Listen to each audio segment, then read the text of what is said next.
Hello everyone. Thank you for being here and being so excited. All of you are here because you made a choice today to be here. And I want to highlight the fact that this is going to be a start right moment for you today. So, the fact that you're here today, even just the fact that your physical body is here at this non-profit CEO Summit, where you left behind those stagnant ways of the way you were and came questing for something new, something yet to be discovered, something yet unknown, or to discover the you that you haven't seen yet proves you are intentional. You could have just continued in the comfort zone you all were once and simply continued to be a puppet to all those around you, puppeted by the limiting beliefs you have manifested so far. Well, no one escapes the zealotry of limiting beliefs. So the choice you made to be here today requires a breaking out of all that you have previously manifested and enter a territory of unmanifested.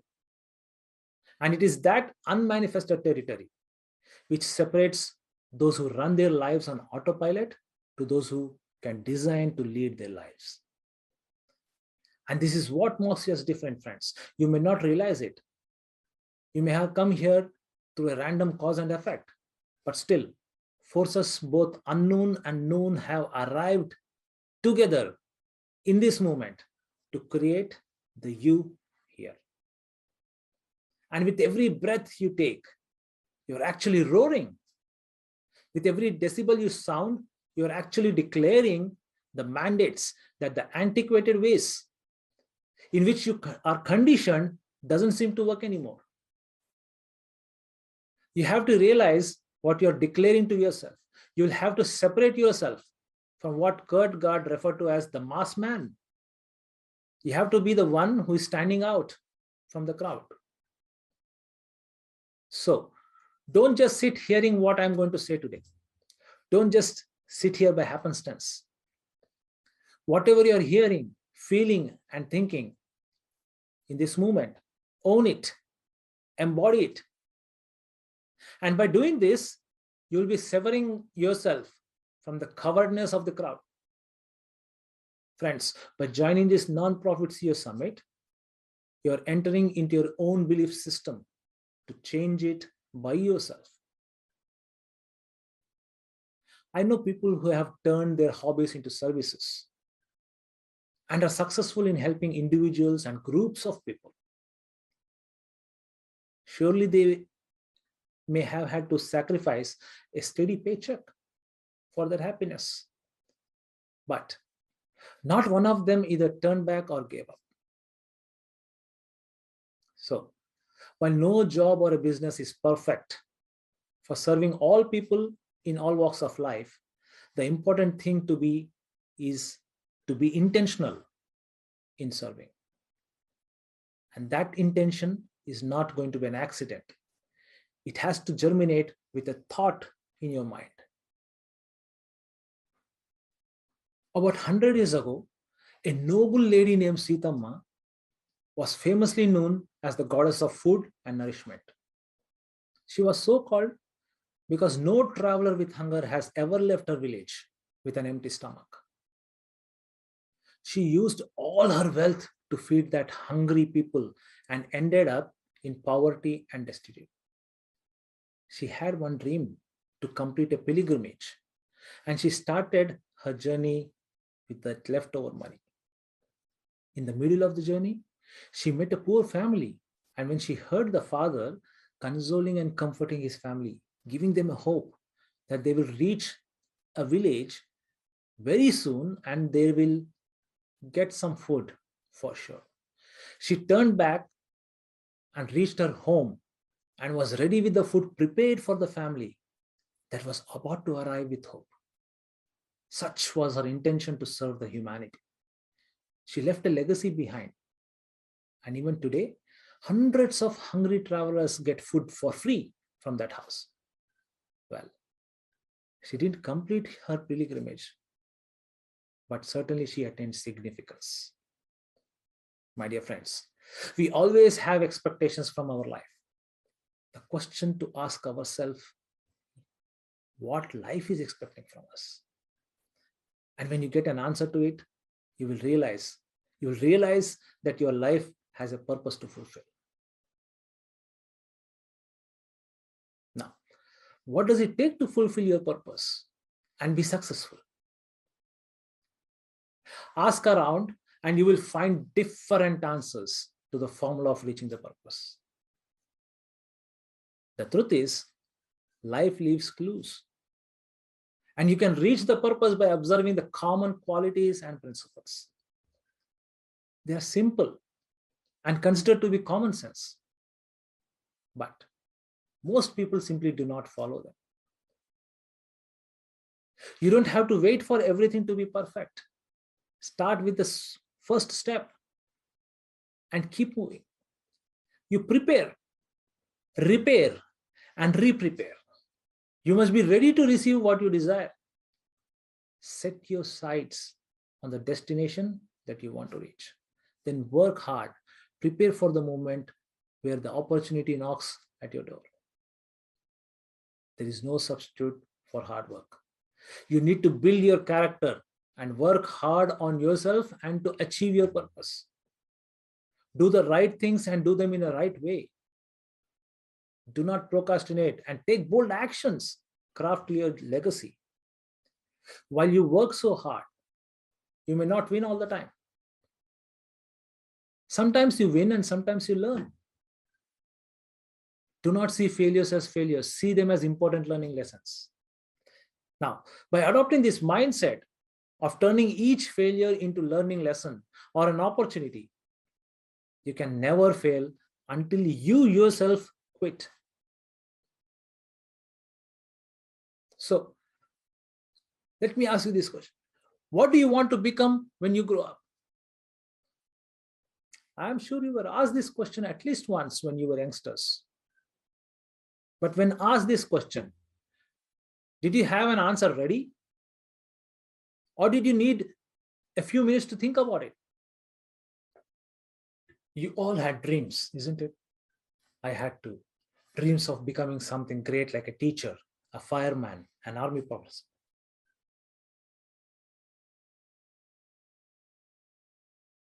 As we grow up and time passes by, our tastes change. The way we look at the world around us changes. And so do our dreams. The irony is, when our dreams keep changing like this quite often, we hardly have any of them becoming real. Born in a family with financial struggles, with a total earning of less than $100 a month, many odds were stacked against me from my childhood. I wanted to become a teacher, but then my thoughts changed as I approached high school. I opted for electronics, but soon changed my thoughts to pursue mechanical engineering.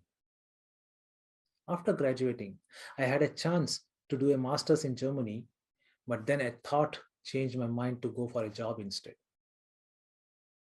I took a job in manufacturing, but then changed my thoughts to try information technology. You see, when my thoughts changed oftenly, I kept on hopping, and these decisions of mine left me unfulfilled. All those made me create an impression of myself as an average person with no hope of fulfilling my dreams. I started believing that I had to accept this lifestyle, living my life as it comes. It may sound unjust and you may feel it is a bold statement to make, but friends, it is true.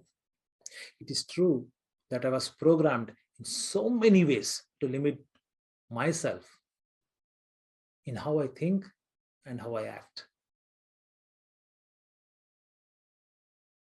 Sooner, I got my first interest back in my mind.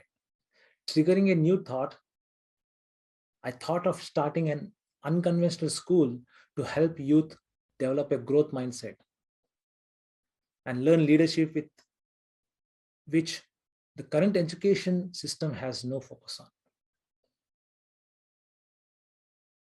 Hey, those ideas are for rich people. How do you think you can take this up? Money is not growing on trees. Dude, who do you think you are?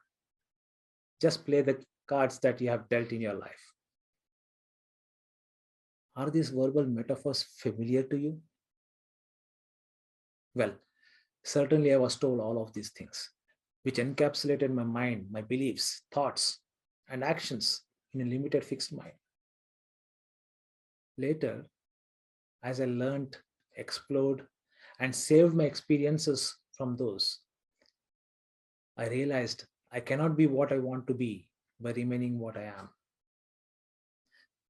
It was not until one day my dad asked a question: Son, are you doing what you wanted to do? Just a day before he left this world. That was a tsunami, a propelling movement in my mind. I realized that my dreams were where they were years ago. Well, this was not just a necessary thing, but inevitable for my shift. I had to go beyond my circumstances and unravel my true personality and come up building the courage to dream, to think, and to act, to lead my life the way I want. My life cannot be running on autopilot. It must be intentional. I loved the selfless service and help my dad gave to the society in spite of all those financial struggles without anticipating any remuneration. I dreamt of becoming something significant like that, with which I will be able to help people around me. Friends, the greatest power we all have is the power of mind. It is an actual fact that if you have been groping under unhappiness, you can think to be joyous and manifest the future state you want to be in instead. If you tend to be fearful, you can overcome the misery by thinking courageously. The whole trend and the quality of anyone's life is determined by the thoughts that are created in his mind. By creating these thoughts of your future state and manifesting them, you're proclaiming your desires to your subconscious mind. Once that subconscious mind gets to know your desires, it is going to do anything to manifest them in your conscious mind. The conscious mind fixes that as a goal. And if you're sincerely pursuing them, there is no reason why you shouldn't accomplish them. If you want to move ahead in your life towards its purpose, you will have to replace these limiting beliefs in your mind with possibilities. Most of us are not even aware that many of our thoughts, which we have about ourselves, are those limiting beliefs that hold us back. 13 years back, when I started sharing my intention to start a coaching business, my close people helped me learn a lot of lessons. The first independent business I started off was sued for a promise unfulfilled. When the resolution debates went on and I lost to the petitioner, the judge came to me and said, "Son, you weren't that good in defending yourself. You couldn't defend your stance, so you lost it. But I see something in you." After 2 years of deliberation and hard work, when I registered a company, I had to give more freebies than I could get more business revenue. I ended up in loans and liens to the extent that I had not the freedom to sell my car. One night, when I was having a discussion with my wife about our situations and the circumstances, she said, "You have been doing a lot of free shows. Nothing is working out. But you know what, Venkat? I see something in you. Keep doing that." Friends, it is okay to take hardships to develop that leadership in you, to keep moving in your life. If you're stuck in life, not knowing how you can be significant in serving the people around you, why not change your stance? Somewhere out there, there are people, situations, circumstances, life's realities that are inviting your zeal to serve. If you're already there, I applaud you. If not, realize that it may take some time to figure out what you really want to do and what you really want to become. And even more time actually to reach there. That's all right. That's perfectly all right. The greatest lesson I have learned so far in my experience is to always think what you do. Why is this important? Because thoughts create your emotions. These emotions generate your feelings. That feelings trigger your actions, and the actions are those which produce results. This is how you start right to end right. And when you do so, you end up being significant in more ways than one. Life itself becomes more interesting and fun. When you get a thought to serve, friends, nurture that, enhance that. Take it to action and turn your thoughts to things. I can tell you from experience that thinking and doing what you love is absolutely worth it, every step of the way. All of this shift in my mind, the way I think now, the way those thoughts trigger my emotions and feelings, the way the feelings propel me to take actions and produce results to reflect on, has helped me to become a more stronger and a happier person. By doing that, I now not only know my destination, but also I'm figuring out a design with which I can reach there. Feeling in charge of my destiny, well, there is just no greater feeling.